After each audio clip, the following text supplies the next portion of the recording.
Omukyala ng'oli lubuto obanga osuubira okufuna olubuto wulira bino. Omwami ng'oli eyo olina omukyala ali lubuto wulira bino. Otherwise ebintu si birungi.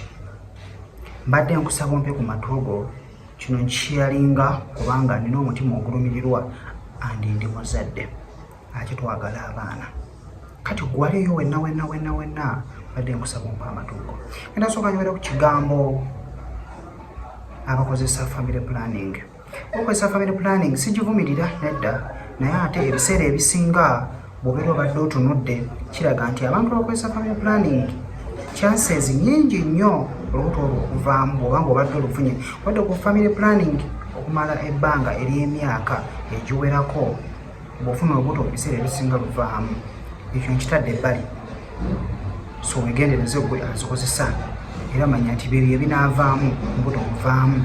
Then ekyo nga kiwedde ngenda kubeera nga ntunuulira gwe ali eyo naye ng'obuyonjo tokitwala nga kikulu. Gyogenze manju okubeera nga weeyamba mu toyireti walina okuba nga wayonjo. Ebiseera ebisinga embuto zino zivaamu kubanga nfuna nnyo messages ezo kuyo otuba nga wavudde mukoze nti ate kati neeraliikiridde n'olulala oyinza okuvaamu teweeraliikirira.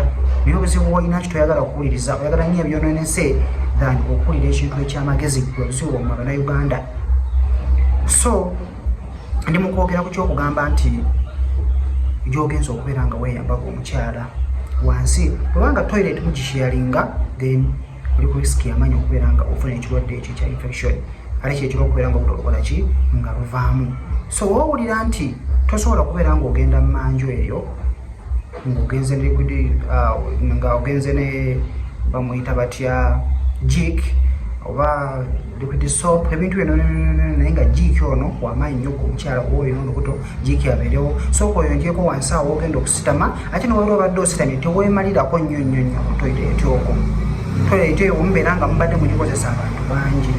Then so nti ogenda n'amazzi go nokuliko ka liquid soap ne jik nosooka noyozaawoko then awo nosigama akisobodde. Bata kisobodde then ebyogenda emanju biveeko ofuna ofunye baketi yo nga mpya buli kimu kyoyagala okukola kikolera omwo.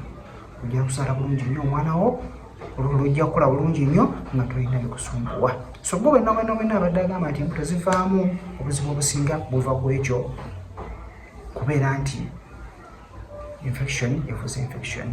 Ebirwadde by'omutoyireti ebyo tebijjimu mbuto wowe. Kansubira ekyo n'owulidde era mbadde nkusaba obeere ng'okyaliyako ewa mukwano gwo abeera ate nga naye afunamuko ekyokuyiga. Then ng'oggyeko ekyo nakolako ka episode yakali eyo biki by'oyinza okubeera nga ate okozesaako singa obeera obadde ovuddemuko olubuto n'obeera nga ate onywakoko nga bibuguma. Nakugamba amatovu, nakugamba ku kamunye, nakugamba ku kibwankulata, nakugamba ku kamyu onaasiiwa nti ofumba n'obeera ng'onywako. Ojja okutereera bangi bendagiridde bangi babifunyemu. Mbeere bulungi, mbaagala nnyo.